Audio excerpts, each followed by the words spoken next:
Hi, it's Jeff Altman, the Big Game Hunter, and welcome to Career Coach Office Hours for May 24th, 2022. I spend some time on Tuesdays and Fridays at 1 p.m. Eastern answering questions about, get this one, folks, job search, hiring, management, leadership, or helping people with advice about a particular workplace issue. If you have a question for me, you can put your questions into chat. I'm usually able to get to them despite the large number of questions that I receive from people between shows. If you have a question for me, as others have done, you can always send them to me through LinkedIn chat, or I should say LinkedIn Messenger, and I'll respond to it during the next show. I'll also remind you that my website, thebiggamehunter.us, is a place where you can schedule time for a free discovery call or it's time for coaching. Find out about my courses, which you could rent or buy, my books and guides. Search the blog. There's more than 12,000 searchable posts there currently. There's just a lot there to help you.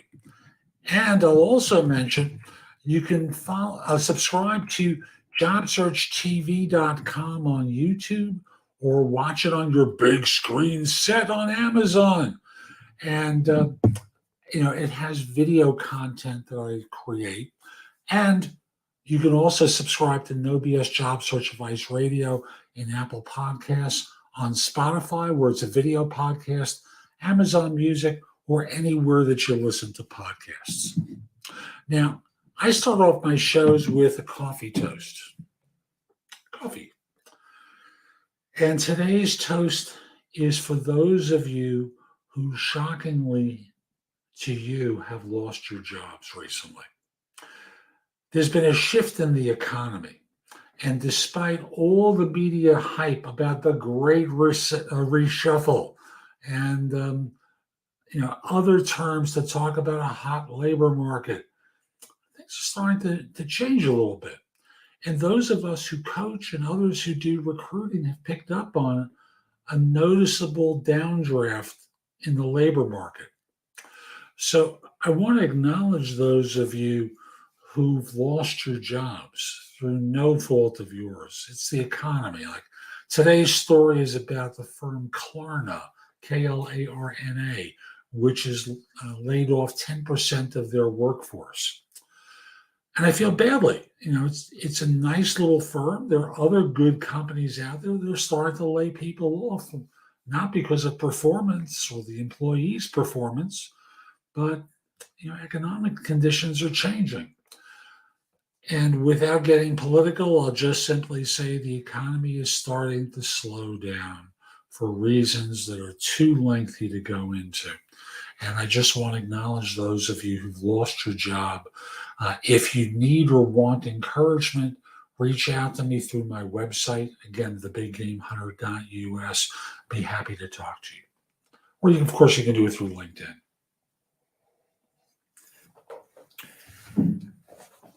Speaking of which, let me talk about the economy first.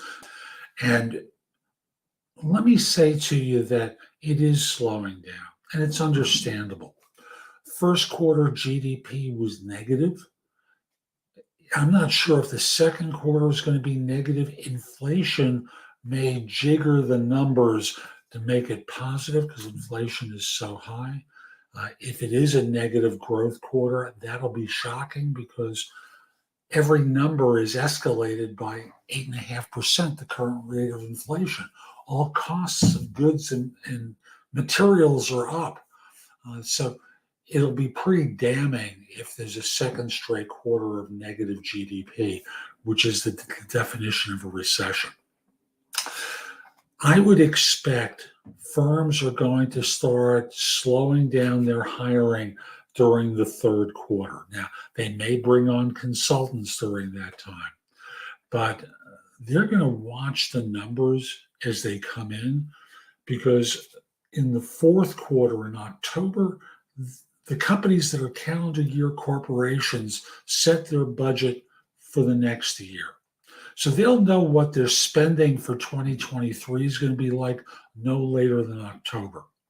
As such, if you've been out of work for any length of time, or you've been job hopping, now is the time to accelerate your efforts so that you can land before the new budget.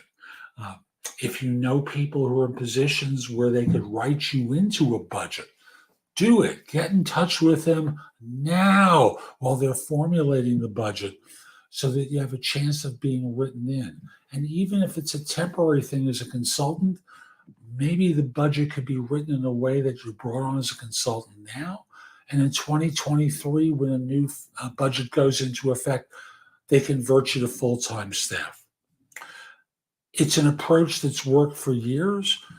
And for those of you who are losing your jobs now, it makes sense for you to try and hustle now to try and get written into a budget while it's being formulated.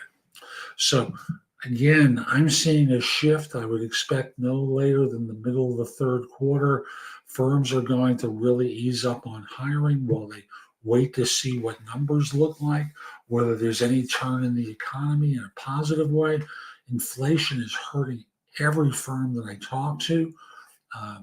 The retail stories about Walmart and Kohl's were brutal about their costs going up and their sales going down. So just be aware this is the time that it's going to be the last time for a period of time where it's going to be easier to find work, but it's going to come to a crashing halt fairly soon. That's my opinion. It's an editorial comment from me. I hope I'm wrong, but I don't think I am. There are a lot of us out there who are speaking the same lines. And I'll also give one other example, and that is when all the press is one way, it's time to look at the exact opposite. It's like in investing. I remember years ago when gold was in a run, and I bought some gold at a local bank, and I saw the headline in the local newspaper about gold sales exploding as a front page story. And I said, "Oh my God, it's a sucker move." And I ran back to the bank and sold it back at a loss, which was fine because I would have lost much more had I held on to it at that point. So I'll just simply say the headlines are all talking a positive note. Those of us who are in the trenches are recognizing something negative. Okay. So let me go to the first question. Again, I'll remind you, if you've got a question for me, you can put it into chat and I'll try and get to it. So the first question, I'm going to put questions into chat so they can be recorded with the show. So the first question is, should I list on my resume that I still work part-time while looking for a new full-time job? Or should I put that I only work for my current full-time job? The question's a little confusing. So I get the idea that you have a part-time job and a full-time job is what I'm getting here. And if you have a full-time job, focus on that, unless the job that you're trying to get relates to your part-time job. If you're not working and you only have a part-time job, then the question comes back to, how long have you been out of work? Number one. Number two is, does the part-time job in any way relate to what you want to be doing? If not, don't emphasize it. You can have one line that says, I've been working part-time doing something whatever it is, related just to make ends meet. But I'm looking for a full-time position where I can continue my career doing such and such. One line, you don't have to make a big production out of it, okay? Here we go. The next question is, what does it mean when a recruiter says, there we go, the position is already filled, but he still wants to meet you? Should I prepare for this meeting as it was an interview for this said position, or is it a more casual meeting? The answer is yes. Yes. Prepare for the interview. It might be casual. They might have an idea of something else opening up fairly soon that they want to evaluate you for. Um, don't walk in so casually that you're going to be a dope. So the result winds up being you don't want to hurt yourself, right? You always want to present yourself in the best possible light. So walk in, if it's an in-person, well dressed for the field that you're in. If it's being done online, we're only talking about from here up anyway, but you know, be prepared for it to be an interview. And you can just start the conversation with, hey, thanks so much for reaching out to me. I understand the position's filled. What's our agenda today? And have a fun time with the question with a smile on your face, so that in this way you understand what the purpose of the meeting is before it starts. Otherwise, you may wind up at a disadvantage, and they know what they're looking for and you don't. So just have that opening to the conversation with a smile on your face and work from there. Next question. If you're applying for a job and your potential employer asks you why he or she should hire you over the other applicants, what would be your response? Well, my response is to say, I have no way of knowing. And I know that surprises people because often when they ask this question, it's the begging answer that they get. Oh, I'm a wonderful individual. I'm very talented. I know my stuff. There's all the obvious things that make you, seem childlike, immature, because it's a stupid question. Like you're supposed to know who your competition is. So if you're applying for a job and a potential employer asks you why he or she should hire you over others, I would respond by saying, I don't really know. I don't know who my competition is here. And I could talk with you about all the things that make me an asset to your organization. I can certainly do that.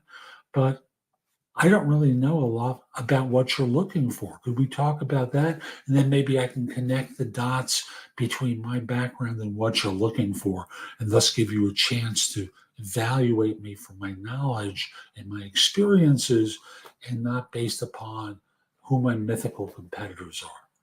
You will knock it out of the park with a question, with an answer like that.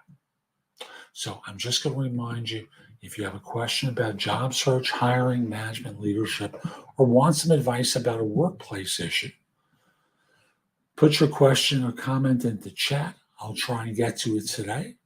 Also, visit my website, thebiggamehunter.us, where you can schedule time for a free discovery call or schedule time for coaching. You can search the blog there where I've got 12,000 plus searchable posts that will help you professionally. And I'll also say there's a lot more that I make available. You can subscribe at JobSearchTV.com for my YouTube channel. Download the app of the same name on Amazon. Subscribe to No BS Job Search Advice Radio in Apple Podcasts, Spotify, Amazon Music, or other podcast platforms. Okay? So, next question is, must one be an expert in the field in order to manage people excellently in that field? There are a lot of politicians who demonstrate that they are not expert in much of anything, and they are managing people maybe not excellently. Okay, let me try this. There are a lot of people who manage well, and they're not experts in their field, but they understand management. Now, the issue is there are decisions you'll be asked to make about how to do something. And having business knowledge will help you. The absence of it is going to be a blind spot that will be hard to overcome. As a result, it is always preferable to have someone who has actual experience, product knowledge, knowledge of the business, etc. Because there are nuances to every field that differentiates one solution option from another. So the long and the short of it is, it benefits you if you actually have business knowledge, uh, or you're an expert in a field and thus be able to manage people in it. But it's often not a requirement. And if you're applying to things, read the job description. It will tell you what they think. And frankly, that's the only thing that matters. I hear all these places hiring but not responding to my applications. Yeah, that's pretty grouchy. Oh, maybe your resume or application doesn't demonstrate that you fit what they're looking for. So, if your background is working in a fast food restaurant and you're applying to things doing Java development or accounting, what makes you qualified to do that? It's not that they're looking for bodies. They're looking for people who can do specific things, who have experience doing specific things in order to hire them. And it's likely that you're not demonstrating enough of a fit in your resume. Maybe these are, generic resumes that you're sending that in no way, shape, or form fit the requirements as for what they're looking for. So I would simply say, it's most likely that you're not making a case for your candidacy for this role that's causing you the problem here. Now, the next question is, what should a candidate wear to an interview? Do the outfit's acceptable colors depend on the industry that you're in? I'm a guy. If you're a woman, I'll always say there are other women you should be going to and not me. For men, I think you should dress better than most of you tend to dress. And in doing so, look conservatively. Like normally, for the last 6 months, I've been wearing black shirts to this, to Career Coach office hours, recording my videos and podcasts. And I do that because it's simple and it works well against the backdrop. As a result, look conservatively, nothing that would cause someone to go, what is he wearing? That makes you stand out in a bad way. For guys, if you have a wife, husband, or partner who has taste, I would ask them for some advice. If you don't have any, make them happy that you ask them for advice. They will love you that much more. It will help the relationship. And generally, you have an idea of what's acceptable. Run it by them. Make sure that they feel good about you and you feel good about you. And in terms of colors, my favorite colors story is about someone I represented many years ago when I did recruiting. The woman was blonde, very attractive, and she wore a gold suit to an interview. As such, she was very bright to the person interviewing her.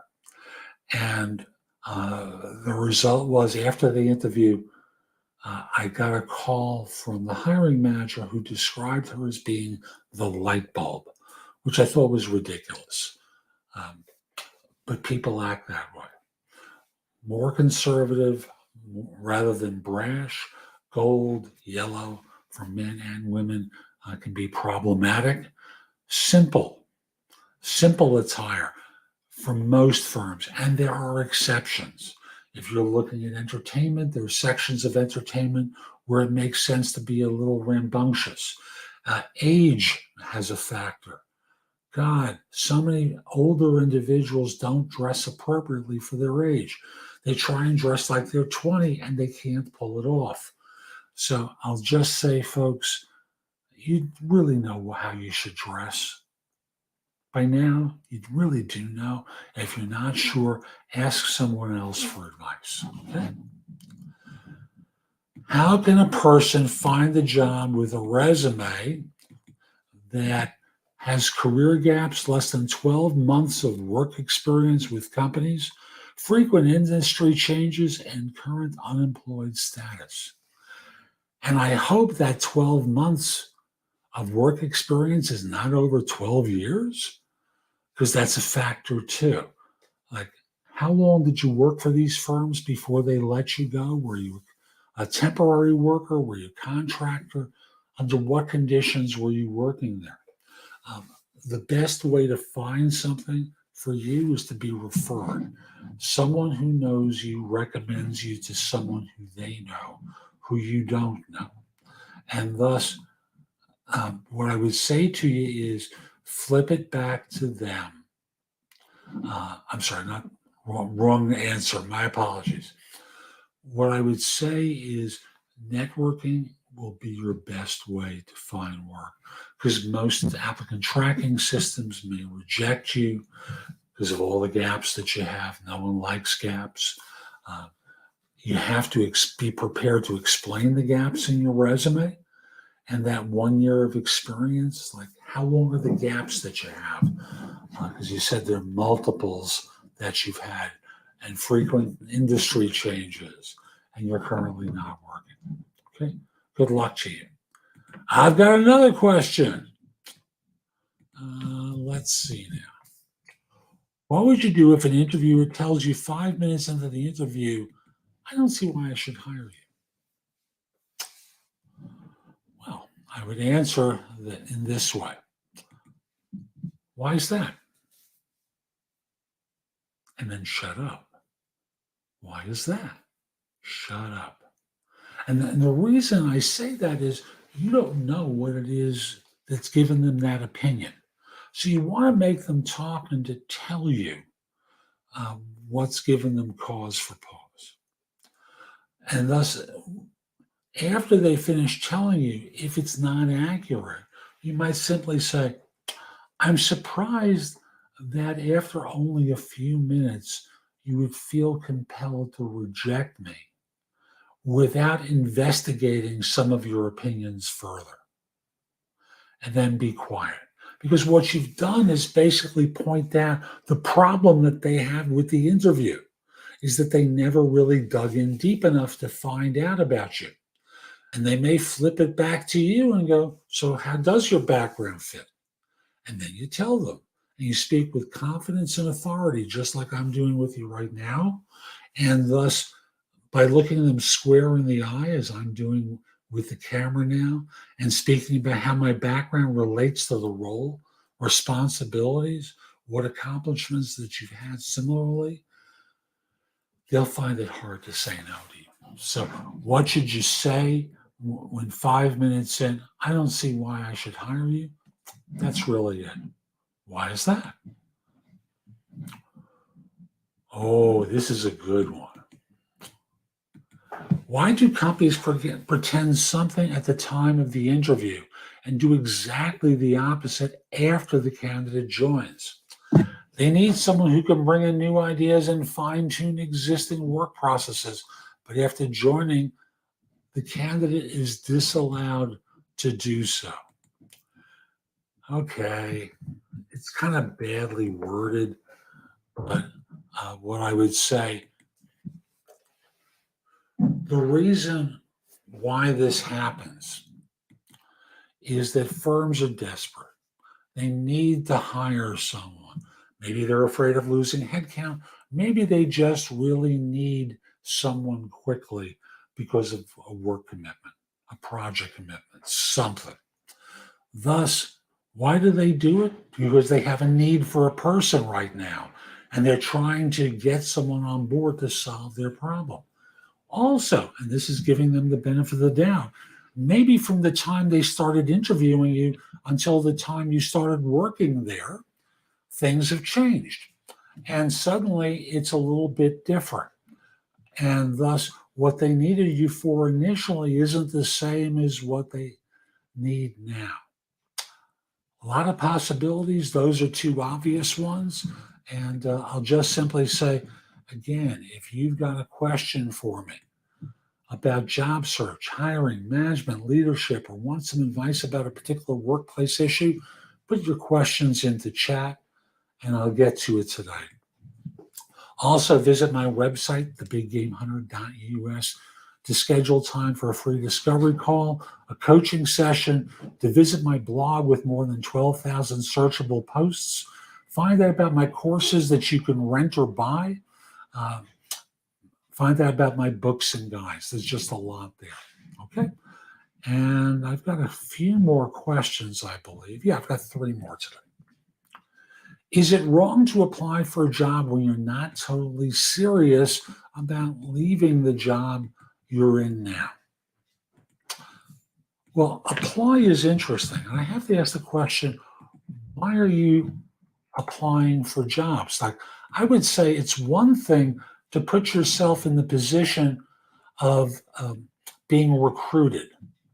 That's different.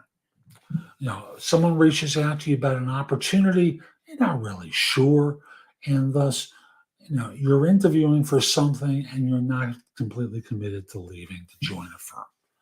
That's one thing, but you're applying, you're updating a resume. Why are you doing that if you're not interested?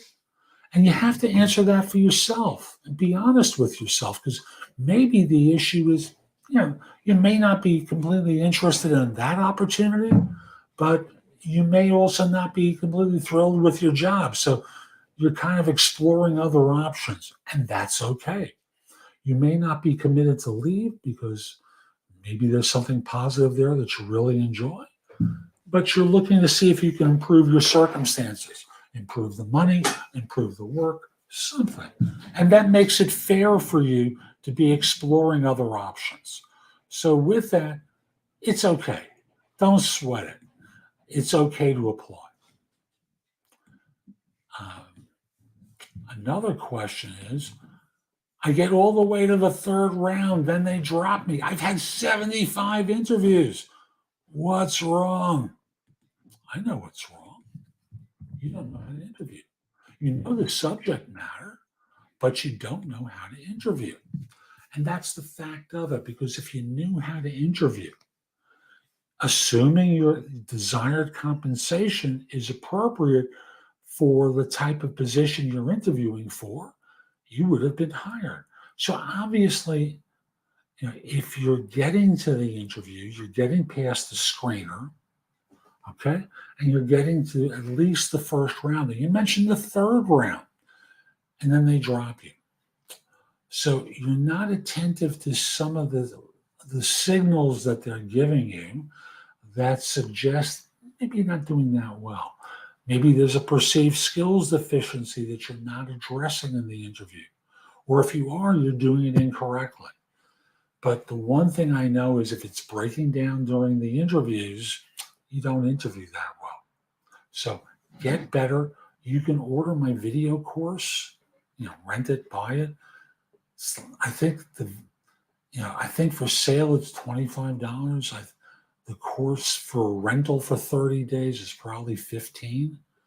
Go to my website, thebiggamehunter.us/courses. You can order the ultimate job interview framework, and it will help you interview better. And if you're at a final interview, I have a final interview course that can help you get over that finish line too. Last question for today. Why do recruiters disappear? Well, they disappear because there's a magician who says abracadabra. No. They disappear because they don't want to tell you you've been rejected. They've determined that you're not a fit for the role that they spoke with you about. Their client doesn't want to meet you. That's one possible reason. Or you've gone on the interview and you've been rejected, and they figure that, why should I call him or her? Why should I email him or her? Why should I message them at all? They'll figure it out. And it's true. You will figure it out, right? So they're trying to avoid a confrontation. They're trying to avoid getting into one of those discussions where you figure out that you've been turned down, the client made a mistake, you want them to fight for you, they're not going to do that very often. And thus, they're just, they're going dark. They're ghosting you now. And that's why it happens. So I hope you found today's show helpful. I'm Jeff Altman. Visit my website, thebiggamehunter.us. There's a ton on the blog that can help you. I'll remind you about my courses, which you can rent or buy. Right now, they're generally about interviewing in one form or another, but there will be others up there soon at thebiggamehunter.us/courses. While you're at my website, you can schedule time for a free discovery call, schedule time for coaching. There's a lot that's available in the blog. Go there and go explore. Connect with me on LinkedIn at linkedin.com/IN/The Big Game Hunter. I hope you have a terrific day, and most importantly, be great. Take care.